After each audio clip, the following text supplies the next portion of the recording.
Bonjour, Philippe Veilleux, conseiller financier chez Médici. Je suis accompagné de Karine Turcotte, gestionnaire de portefeuille. Bonjour. Karine, le budget fédéral va sortir prochainement et il y a plusieurs rumeurs à l'effet que le taux d'inclusion du gain en capital devrait passer de 50 à 75 Donc, il y a plusieurs de nos clients qui se posent la question, qui ont eu des discussions avec leurs comptables, ce qui sous-entend qu'il y a probablement d'autres clients qui se posent la même question et qui ne nous ont pas encore appelés à ce sujet-là. Euh, Est-ce que ça serait une bonne idée de disposer de participation qu'on a dans des entreprises pour avoir le taux d'inclusion à 50 au lieu d'attendre et de payer un taux d'inclusion à 75 OK. Avant de répondre à ta question, je vais juste apporter une précision pour être certain qu'il n'y ait pas de confusion parce que, effectivement, il y a certaines personnes là, qui parlaient d'un taux d'imposition de 75. On est au courant que c'est un taux d'inclusion, donc sur un gain en capital de 100 000, le taux d'inclusion, là, on dit que c'est la moitié qui devient imposable, donc 50 000. Un taux d'imposition de 50 on paie 25 000 d'impôt.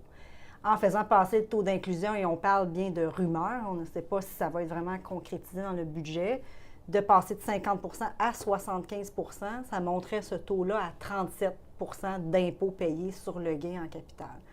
On parle aussi que ça peut être un peu moins, ça pourrait être 66 et 2 tiers, donc ça va être confirmé dans le budget dans les prochains jours. Et notre position, bien, c'est les entreprises qu'on a en portefeuille, qu'on prévoit détenir à long terme, bien, on ne bouge pas, on n'arrache pas nos plus belles fleurs du jardin pour faire passer au devant les préoccupations fiscales qui peuvent arriver, dont les probabilités sont inconnues là, jusqu'à ce jour. On ne pourrait pas, comme tu dis, arracher nos plus belles fleurs, puis les replanter tout de suite. Donc, de déclarer notre gain en capital à 50 pour éviter d'avoir à le payer à 75 plus tard. Tu as raison, Philippe, que là, on ne parle pas de la même notion qu'en fin d'année fiscale, on veut déclarer des pertes pour justement réduire nos impôts, quitte à les racheter 30 jours plus tard. On a toujours ce délai-là de 30 jours dans des pertes apparentes.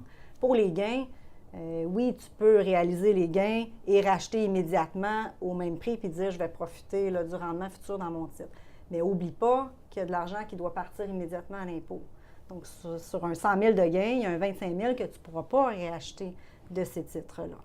Et sur 5 ans, 10 ans, on a calculé cet effet-là. Ça ne prend pas un rendement exceptionnel. Donc, on parle d'un rendement de peut-être 6-7 sur quelques années qui va effacer l'effet de payer un taux d'inclusion plus élevé. Donc, je perds un avantage de report d'impôt.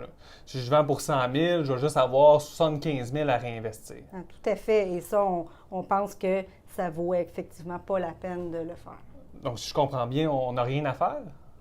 Oui, dans la majorité des cas, c'est sûr que chaque situation est particulière. Si, par exemple, vous prévoyez un gros retrait du portefeuille, vous avez besoin de liquidité, puis c'était des ventes qui étaient prévues à faire dans les 2-3 prochains mois à ce moment-là, OK.